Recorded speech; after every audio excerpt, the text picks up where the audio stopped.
दादा गणपतीची वर्गणी हे घ्या.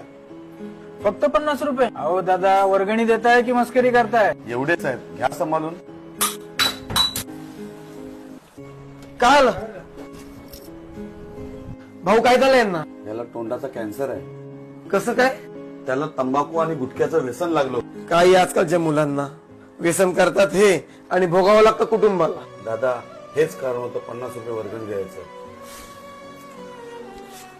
दादा, हा 3 लाखाचा चेक आहे, याच्या उपचारासाठी कामी पडेल. अरे पण हा चेक तर आपण मंडपवाल्याला द्यायसाठी आणला होता ना.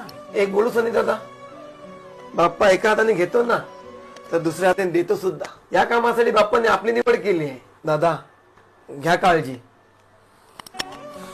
दादा नो, थांबा जरा. प्रत्येक मंडळाने तुमच्यासारखा विचार केला ना तर माणसं